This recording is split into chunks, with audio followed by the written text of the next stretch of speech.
ముందుగా లక్ష్యం టీవీ ప్రేక్షకులకు స్వాగతం. నా పేరు శివరాం ప్రసాద్. నిన్నటి రోజున దుర్గాష్టమి విశిష్టత గురించి తెలుసుకున్నాం. నేడు త్రినాథ్ శర్మ గారి ద్వారా నవమి విశిష్టత గురించి తెలుసుకున్నాం. నమస్కారం త్రినాథ్ శర్మ గారు, మీకు ముందుగా లక్ష్యం టీవీ తరపున స్వాగతం పలుకుతున్నాం. మహానవమి యొక్క విశిష్టత గురించి కొద్దిగా మా భక్తులకి వివరిస్తారు? తప్పకుండా అండి. గురుభ్యో నమః. గురు బ్రహ్మ గురు విష్ణు గురుదేవో మహేశ్వర గురు సాక్షాత్ పరబ్రహ్మ తస్మై శ్రీ గురవే నమః. ఈరోజు మహాపర్వదినం. దేవీ నవరాత్రుల్లో 9వ రోజైన నవమి తిథి నాడు మనం మహానవమిగా జరుపుకుంటాం. మామూలు నవమి అని మనం పిలవం, దాన్ని మహానవమి అని పిలుస్తాం. ఎందుకంటే ఈ దుర్గా నవరాత్రుల్లో, ఈ దుర్గా పూజ జరిగే రోజుల్లో మనకి 9 రకాలైన నవదుర్గల్ని మనం సేవించి 9 రకాలైన విషయ విశ్లేషణని మనం చూసి మన ఆత్మశుద్ధి, దేహశుద్ధి గావించి మానసిక శుద్ధితో భగవత్ అర్పణగా ఈ జీవితాన్ని, ఈ మనస్సుని అంకితం చేసి మనం చివరి రోజైన 9వ రోజు నాడు మనం సిద్ధిదాత్రి స్వరూపిణి అయిన అమ్మవారిని, అమ్మ ఈ ఈ 9 రోజులు, ఈ 8 రోజులు నేను ఏదైతే చేశానో ఇదంతా కూడా ఈశ్వర సంకల్పంగా భావిస్తున్నాను. ఈ సాధనంతా నా యందు పరిపక్వత చెంది నన్ను సన్మార్గమునందు నడుపుతూ సనాతన ధర్మమును విడువడిపోక వేద ప్రామాణికంగా జీవించినట్లుగాను, నా మనస్సు యందు ఎటువంటి వ్యాకులతలు చెందకుండా నేను సమాంతరమైన జీవితమును అనుభవించినట్టుగాను, ధర్మమును విడవకుండా ధర్మమునందే నడుచుచు నా కుటుంబము, ఈ యొక్క సమస్త ప్రకృతి యందును నేను నిన్ను చూచున్నట్లుగాను నన్ను అనుగ్రహించు తల్లి అని, సిద్ధులను అనుగ్రహించు అమ్మ అని వేడుకుంటూ సిద్ధిదాత్రీదేవిని ఈరోజు మనం సేవించుకుంటాం. ఇది కొన్ని సాంప్రదాయాల్లో ఈరోజు మహిషాసురుణ్ణి అంతం చేసిన అమ్మవారిగా మహిషాసుర మర్దిని మహానవమి రోజు ఆవిర్భవించినట్టు మనం చెప్పుకుంటాం. వివిధ దేవాలయాల్లో ఈరోజు మహిషాసుర మర్దినిగా అమ్మవారు మనకి కటాక్షిస్తుంది. ఆ తల్లి అనుగ్రహంలో ఈరోజు మహిషాసురుడు అనగానే మహిష ప్రవృత్తి ఒకానొక కాలంలో కొన్ని యుగాలను బట్టి, కాలానుగుణంగా యుగ ధర్మాన్ని బట్టి ఆ దేవదానవుల యొక్క నివాస స్థానాలు మారిపోతూ వచ్చేవి. ఒక యుగంలో దేవతలు దానవులు వేరువేరు లోకాల్లో జీవించేవారు.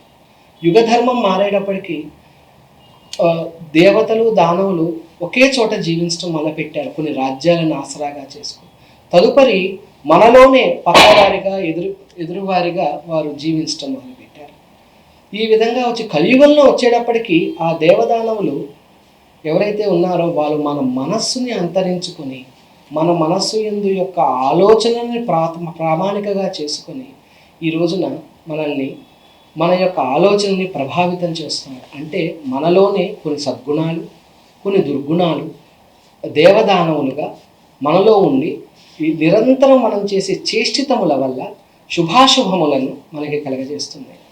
ఈ విధంగా కలగజేస్తున్న శుభాశుభములను ఎక్కువ శుభముగా నుండి ఏదైతే వేదం ప్రతిపాదించిందో ప్రకృతి స్వరూపైన పురుష స్వరూపైన భగవంతుణ్ణి, ప్రకృతి స్వరూపైన ఆ పరాశక్తిని యందు మన యొక్క జీవాత్మ పరమాత్మ యొక్క కైంకర్యానికి, ఆ జీవాత్మని పరమాత్మ యందు మనం లీనం చేయటానికి ఈ యొక్క 8 రోజుల సాధనని అమ్మవారి యందు సమర్పించి ఆత్మనివేదన పురస్కారంగా మనం భగవంతుని ఈరోజు ఆధారిస్తాం. కనుకని ఇది సాధారణమైన నవమి కాదు, మహానవమి. మన యందున్న మహిష ప్రవృత్తిని మనం దగ్ధం చేసుకొని ఈ సాధనతో అమ్మవారి యందు సంపూర్ణమైన కృపా కటాక్షాల మీద ప్రసరించాలని మనం చేసే ఈ పూజయే, ఈ సేవయే మహానవమి నాడు చేసే దుర్గా. దేవాలయాల్లో చాలామంది అర్చకులు పూజా కార్యక్రమాలు నిర్వహిస్తుంటారు. అయితే ఈ సనాతన ధర్మంలో చేసే పూజ కార్యక్రమాలకి ఏమైనా విశిష్టత ఉంటుందా? సనాతన ధర్మంలో చెప్పబడిన పూజా విధానం అంతా కూడా వేద ప్రాతిపదికనే జరుగుతుంది. ఈ వేద ప్రాతిపదికన జరిగే పూజా విధానం అంతా సాత్విక విభూతితో కూడి ఉంటుంది. అందుకని మన దేవాలయాల్లో ప్రతిసారి కూడా మనం ఏం చేస్తాం, వెళ్ళి అర్చన టికెట్లు కొనుక్కుంటాం, సహస్రనామార్చన అంటాం, హారతి అంటాం. ఇవన్నీ భగవంతుడు మూలమూర్తికి వివిధ రకాల సేవలు చేయించి తృప్తి చెందుతాం. కానీ ఆ సేవల్లో ఒక రహస్యాన్ని, మన పూర్వీకులు పొందుపరిచారు. మనం పంచభూతాత్మకమైన దేహంతోనే ఈ పంచభూతాలని ఆవాసంగా చేసుకొని ఈ ధరణీ మండలం మీద జీవిస్తున్నాం. దీనికి కావాల్సిన ప్రాణవాయువు, అగ్ని, ఆకాశము, నీరు, భూమి ఇవన్నీ కూడా మనకి స్నేహపూర్వకమైన వాతావరణాన్ని ఇస్తున్నాయి. కాబట్టి మనం దీని యందున్న ఆ యొక్క శక్తిని మనం పొంది మనం ముందుకు వెళ్తున్నాం. ఈ విధంగా జరుగుతున్న సందర్భంలో మన యొక్క పూజా విధానం కూడా ఆ విధంగానే చెప్పబడి ఉంది. మనం ఈ విధమైన వేద ప్రాతిపదికన చెప్పబడిన పూజా విధానంలో షోడశోపచారాలను 16 ఉపచారాలతో అమ్మవారిని పూజిస్తాం, అయ్యవార్లను పూజిస్తాం. ఏ దేవీ దేవతలను తీసుకున్నా షోడశోపచారాలు. అలా కాని పక్షంలో పంచోపచారాలని చెప్పి 5 ఉపచారాలతో మనం అమ్మవారిని పూజిస్తాం. వీటన్నిటిలోనూ మనం ఏం చేస్తాము, భగవంతుడు చిద్విలాసమూర్తి, ఆయన మనకన్నా పెద్దవారు కాబట్టి మనం ఒక సంస్కారాన్ని మనం అలవర్చుకున్న వారమై ఉన్నాము. మనకన్నా ఇంటి పెద్ద మన ఇంటికి వస్తే, ఒక పెద్దవారు మన ఇంటికి వస్తే మనం ఏం చేస్తాము, రండి సుఖాసీనులై కూర్చోండి అని చెప్పి మనం ఆశీర్వదిస్తాం. ఆ సుఖాసీనులై కూర్చోండి అంటే ధ్యానం, ముందు ధ్యానిస్తాం. వారిని ధ్యానించి మనం సుఖాసీనులై కూర్చున్న వారిని మనం ఆసనాన్ని సమర్పిస్తాం, అర్ఘ్యపాద్యాదులు ఇస్తాం. అర్ఘ్యపాద్యాదులు ఇచ్చి వారికి వివిధ రకాలైన ఉపచారాలు చేసి నూతన వస్త్రాలని సమర్పించి వారి యందు మనకున్న గౌరవాన్ని చాటుకుంటాం. వివిధ రకమైన పరిమళ పుష్పాలను ఇచ్చి వారిని శాంతపరుస్తాం. నివేదనలు చేసి వారి యొక్క ఆకలి దప్పికలని మనం తృప్తి పడేట్టు చేస్తాం. ఇవన్నీ చేసిన తర్వాత మనం వారి చరణాల దగ్గర కూర్చొని హారతి ఇచ్చి మంత్రపుష్పాన్ని చదివి ఆ మంత్రపుష్పంలో ఉన్న మంత్రబీజాక్షరాల శక్తి చేత మన స్వాంతన పొంది మనకు కావాల్సిన కామ్యాలను వాళ్ళని అడుగుతాం. ఈ ప్రాతిపదిక ఏదైతే ఉన్నదో ఇదంతా కూడా మనం షోడశోపచారాల్లో చూపిస్తాం. అయితే ఒకటి గమనించండి, దీనిలో ఈ షోడశోపచారాల్లో మనం జాగ్రత్తగా గమనిస్తే పంచభూతాలే దీనిలో ఇమిడిపోయి ఉన్నాయి. ఆసనము, సుఖాసనమైన భూమియే ఆసనము, ధూపము వాయుస్వరూపము, దీపము అగ్నిస్వరూపము, నైవేద్యము భూమిస్వరూపము, మంత్రపుష్పము ఆకాశస్వరూపము, జలము పాద్యము, అర్ఘ్యము పాద్యము జలస్వరూపము. ఇలా పంచభూతాల యొక్క శక్తిని మనం పొందటానికి షోడశోపచారాలు అనే పూజ చేస్తాం. ఈ షోడశోపచారాల పూజ యొక్క నిడివి వల్ల మనకేం తెలుస్తుందంటే, మన జీవన విధానంలో మనం ఏ విధమైన అమరికలను అలవర్చుకోవాలి, ఎంత సాత్వికంగా మనం జీవించగలిగి ప్రకృతితో మమేకమై మనం జీవించాలి అనేది మనం ఈ యొక్క షోడశోపచార పూజలో మనం ప్రాక్టీస్ చేస్తూ మనం దాన్ని అవలంబిస్తూ ఉంటాం. ఈ విధంగా చేసే పూజ వల్ల ఇది సనాతన ధర్మం వేద ప్రాతిపదికన ఉండటం వల్ల పురుష సూక్తాన్ని ఆరాధన చేస్తాం, స్త్రీ సూక్తాన్ని ఆరాధన చేస్తాం, దుర్గా సూక్తాన్ని ఆరాధన చేస్తూ మంత్రపుష్పాన్ని వేదప్రోక్తమైన మంత్రపుష్పాన్ని ఆరాధన చేస్తూ ఆ యొక్క పరమపురుషుడు సర్వవ్యాపకుడైన భగవంతుణ్ణి అంతటా చూస్తూ మనం పూజించే అర్చామూర్తిలోనూ చూస్తూ వీరందరినీ కూడా మన మనోపీఠంపై, నిర్మలమైన మనోపీఠంపై ఆవాహన చేసి మనం నిరంతరము వీళ్ళని షోడశోపచారాలతో పూజిస్తాం. అందుకని పూజా విధానం ఇంట్లో చేసుకునే సమయం దొరకని వారు దేవాలయాన్ని తప్పక వీక్షించాలి. వీటన్నిటిలో ఇవన్నీ మాకు అర్థం కాలేదు, సరే ఏదో టికెట్ కొన్నాను చేసి అయినా మేము భగవంతుని యొక్క అనుభూతి పొందలేకపోతున్నాం అన్న వాళ్ళు చక్కగా దేవాలయాన్ని అర్చన అయిపోగానే బయటికి వెళ్ళకూడదు, దేవాలయ ప్రాంగణంలో కొంతసేపు గడపాలి. గడిపినప్పుడు ఏం చేయాలి, ఆ దేవాలయం గోపురం మీద ఉన్న దేవతామూర్తులను చూడాలి, ఆ దేవతా మండపాలలో ఉన్న స్తంభాలపై చెక్కిన దేవతామూర్తిని చూడాలి. భగవంతుని లీలా వినోదం ఏమిటో మనల్ని మనం ప్రశ్నించుకోవాలి. ఈ లీలా వినోదం మన జీవితంలో నడువడిని ఎలా నిర్దేశిస్తుంది అనేది కూడా మనం భావన చేసుకొని మన దినచర్యలో భాగంగా చేసుకొని మనల్ని మనం ఉద్ధరించుకోవటమే సనాతన ధర్మం నందు దేవాలయములకు వెళ్ళటం, అర్చనాది కార్యక్రమాలు చేయటం, షోడశోపచారాల పూజలు చేయటంలోని పరిపూర్ణమైన అంతరార్థంగా మనం తెలుసుకోబడుతుంది. శర్మ గారు, భగవంతునికి అర్పించే హారతులు ఏమైనా అందులో రకాలు ఉన్నాయా? వాటి విశిష్టత గురించి వివరిస్తారు. భగవంతుడికి మనం సమర్పించే హారతి మనం ఒక క్రమ పద్ధతిలో చూస్తే భగవంతుని ధ్యానము, ఆవాహనం, పాద్యము, అర్ఘ్యము, ఉపచారములు, స్నానము, శుద్ధోదక స్నానము, పంచామృత స్నానము, తదుపరి వస్త్రము, వస్త్రము తదుపరి మంగళకర పదార్థములతో అలంకరణము, తదుపరి అర్చనము, అర్చనము తర్వాత నైవేద్యము, నైవేద్యము తర్వాత తాంబూలము, తాంబూలము తర్వాత మహామంగళహారతి, మంగళహారతి తర్వాత మంత్రపుష్పము చెప్పి చివరాకన్న ఆ హారతి అనేది మంత్రపుష్పము కన్నా ముందు మనం చివరి అంకంలో మనం సమర్పిస్తాం. హారతి అనగా మనం చివరాకన్నా ఎందుకు సమర్పిస్తాం? ఈ హారతి అగ్నిస్వరూపం. అగ్నిస్వరూపమైన హారతి 2 విధాలుగా చెప్పబడి ఉంది. పరమాత్మ దీపహారతి అని కొంతమంది సమర్పిస్తారు, కుంభహారతి అని సమర్పిస్తారు, నక్షత్రహారతి అని శక్తి కొలది భగవంతుని సమర్పిస్తారు. వీటన్నిటిలో కొన్ని ప్రత్యేకతలైన భావనలతో భగవంతుని మనం ఆరాధిస్తాం. కుంభహారతిగా తీసుకుంటే పూర్ణత్వాన్ని పొందినది అని చెప్పబడేదే పూర్ణ కుంభం. ఆ కుంభమునందు దీపస్వరూపుడై జ్యోతి ప్రకాశంగా ఉన్న భగవంతుని ఆవాహన చేసి భగవంతునికి చూపించి మనం కళ్ళకత్తుకుంటాం. స్వామి, ఆ మూర్తి అందున్న ప్రకాశం ఏదైతే ఉందో ఈ దీపమునందు కూడా ఉండి నా అజ్ఞానమును తొలగించే జ్ఞానదీపంగా పూర్ణత్వాన్ని ఇవ్వాలి స్వామి అని దండం పెట్టుకుని ఆ భావనతో కుంభహారతి సమర్పిస్తాం. తదుపరి పంచహారతులు.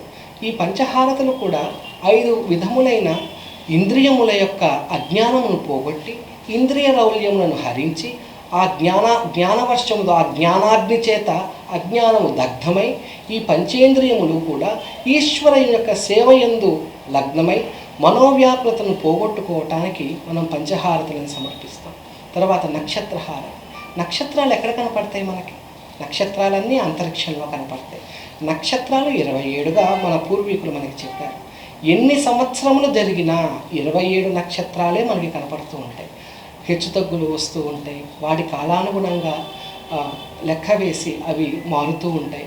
ఈ విధంగా జరుగుతూ అంతరిక్ష స్వరూపుడైన భగవంతుడికి అంతరిక్షమునంతా వ్యాపించి ఉన్న వాడిని మనం గుర్తు చేసుకోవటమే నక్షత్రహారతిలోని మర్మం. ఆ 27 నక్షత్రాలు 27 దీపాలుగా అలంకరించి మన శక్తి కొలది భగవంతుణ్ణి ఆ హారతిని చూపిస్తూ, భగవాన్, నీవు ఈ చరాచర సృష్టి అంతా నిర్మించి చరాచర సృష్టి అంతా నీవే అయి ఉన్నావు. ఆ చరాచర సృష్టి యందు ఉన్న 27 నక్షత్రాలని నేను ఈరోజు ఆరాధిస్తున్నాను. నా జన్మాంతరాలయందు ఈ నక్షత్రాల్లోనే నేను జన్మిస్తూ ఉంటాను. ఈ నక్షత్రాల్లోనే నేను నీ యందు చేరుతూ ఉంటాను. దీని యందు కలిగే దోషములను, తద్వారా నా యందు ఉన్న అజ్ఞానమును, ఈ నక్షత్రముల భేదభావము వలన కలిగే శాంతులను నా యందు కలగజేసి ఇహజన్మయందు రాబో జన్మలయందు నన్ను కృతార్థుని చేయి ప్రభు అని నక్షత్రహారతి యందు అతని విశ్వవ్యాపకునిగా చూస్తూ మనం నక్షత్రహారతి సమర్పిస్తాం. తర్వాత ఏకహారతి. ఇన్ని రకాల హారతులు ఇచ్చినా కూడా మనం తృప్తి చెందాం. ఎందుకు? ఎన్ని రూపాలలో అయితే భగవంతుడు సర్వవ్యాప్తమై ఉన్నాడో అతని ఒక పరబ్రహ్మం మాత్రమే అని చెప్పేదే ఏకహారతి. కర్పూర హారతి యొక్క విశిష్టత చూడండి.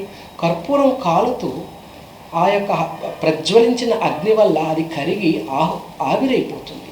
అదేవిధంగా నాలో ఉన్న అజ్ఞానము, ఈ దేహము, దేహభ్రాంతి ఈ విధంగా నెమ్మదిగా నీయందు పొందుక ఏర్పరచుకొని నా మానసిక స్థితి యందు సర్వచరాచర జగత్తు యందు నీవే ఉన్నావు, శరీరము నేను కాదు, నా యందున్న నువ్వే నేను అని తెలుసుకునేది కర్పూర హారతి యొక్క సంవిధానంగా మన యొక్క విధానంగా మన మహర్షులు చెప్పి ఉన్నారు.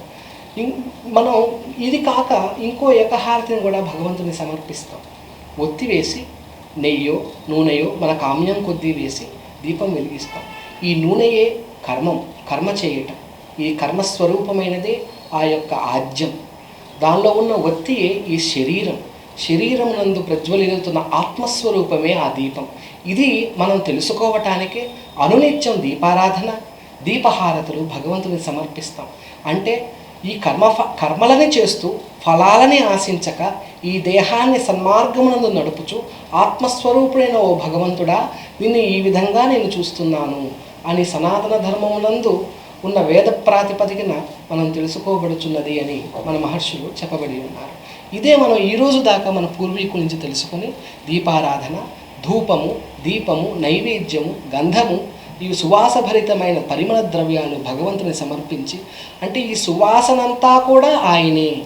ఎవరైతే ఈ ప్రకృతి స్వరూపుడై అంతటా ఉన్నాడో అతనిచ్చిన సువాసనే ఈరోజు నా యందు ఉన్నది అని మనం ఆ భగవంతుని ఆరాధిస్తున్నాం. అంటే షోడశోపచారాల్లో ప్రకృతి మిళితమై పంచభూతాత్మకమైన భగవంతుణ్ణి అతి చేరువలో చూడటం అదొక సాధనంగా మన పూర్వీకులు మనకు అందించిన ఒక పెద్ద నిధి.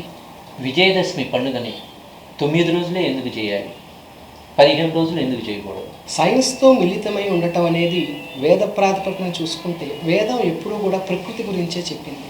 మనం ఈరోజు భూమి అనే ఒక గ్రహంలో ఉండి మనం దీన్నే ఒక అవధిగా చూసుకొని మనం దీని యందు కలిగే ఆకర్షణ వికర్షణ శక్తుల యందు మనం తర్కం చేసి వాటి యొక్క విధి విధానాలని పుస్తకాలలో రాసుకొని మనం దాన్ని ముందుకు తీసుకెళ్తున్నాం.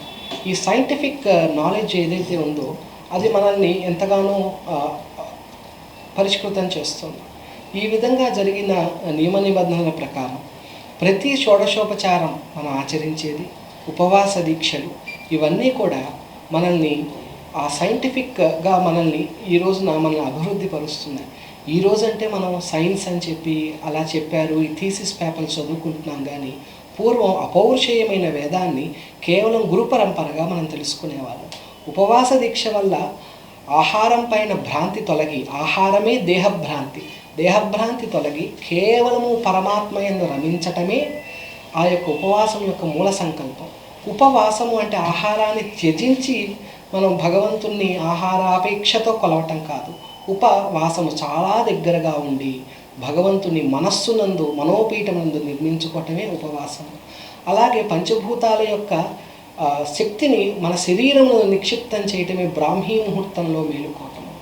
బ్రాహ్మీ ముహూర్తమునందు దేహశుద్ధి మనశ్శుద్ధి కలిగి మనం ఏదైతే ఈరోజు మనం సాధించాలి, మనం ఎందుకు ఈ జన్మను ఎత్తాము, మన యొక్క విచారణ ఎలా ఉంటుంది, మనం సన్మార్గంలో ఎలా వ్యవహరిస్తున్నాము అనే విషయాన్ని మనం ఈ యొక్క బ్రాహ్మీ ముహూర్తంలో సంకల్పం చేసి సాధన చేయటానికి, ఆ రోజు సాధన ప్రారంభించటానికి ఇదొక మూలస్తంభంగా ఉంటుంది. అదేవిధంగా నక్షత్రాలు ఇవన్నీ కూడా ఈరోజు మనం 27 నక్షత్రాలు ఉన్నాయి, వాటి యొక్క హారతిని ఇస్తున్నాము అన్నాం. సైన్స్ ఈరోజు పేపర్లో రాసే లోపే మన దేవాలయాల్లో నవగ్రహాలు వచ్చేసాయి. మరి ఆ రోజుల్లో ఏ టెలిస్కోప్లు లేవు, ఎవరు కూడా మనకి ఇన్ని గ్రహాలు ఉన్నాయని చెప్పలేదు.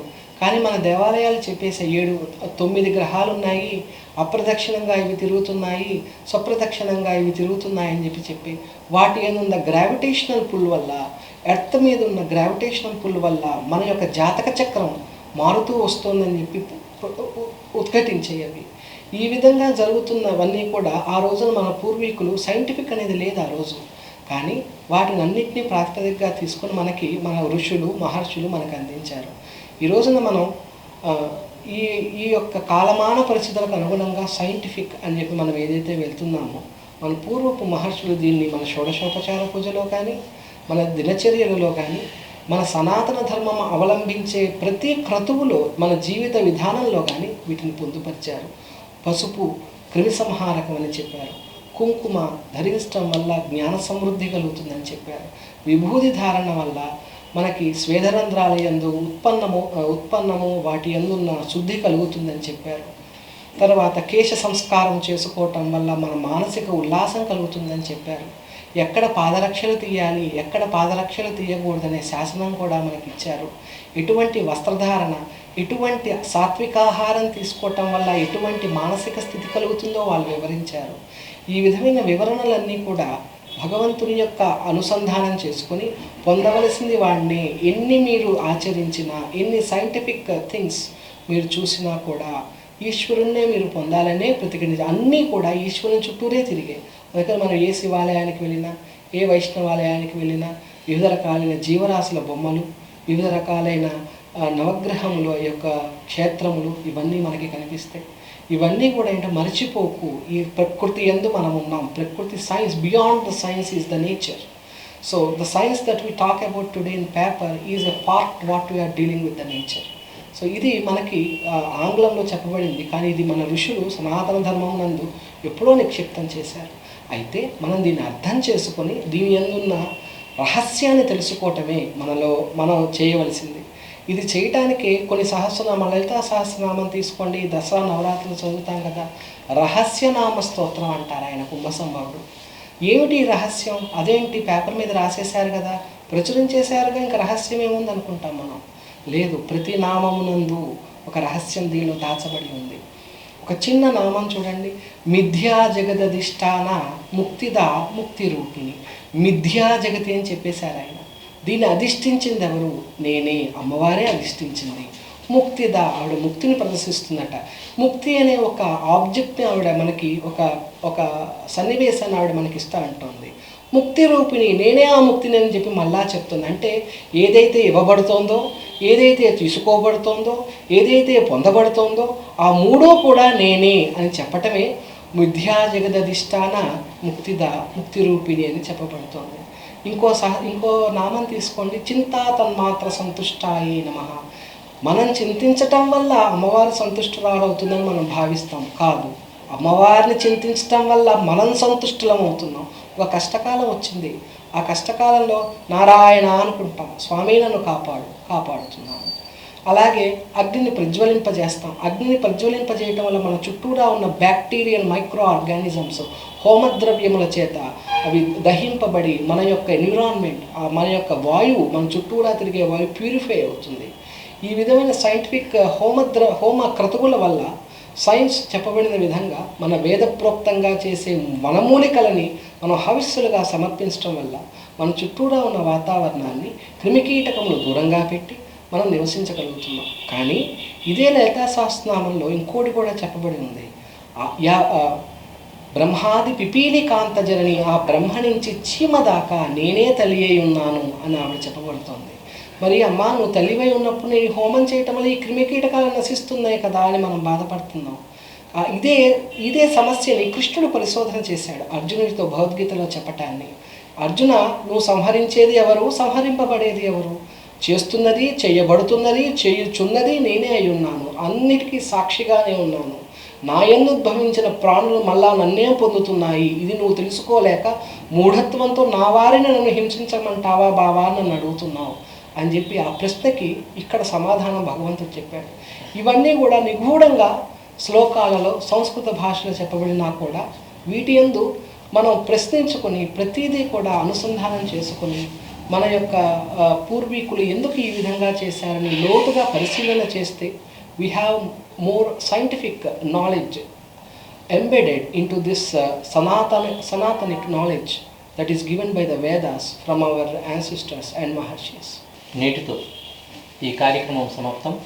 రేపటి కార్యక్రమంలో విజయదశమి విశిష్టత గురించి త్రినాథ్ శర్మ గారి మాటల్లో విందాం. నమస్కారం. అందరికీ మహానవి శుభాకాంక్షలు. స్వస్తి ప్రజాపతి పరిపాలయంతాం న్యాయేన మార్గేణ మహిమహీషాః గోబ్రాహ్మణేభ్యః శుభమస్తు నిత్యం. లోకా సమస్తా సుఖినో భవంతు. స్వస్తి.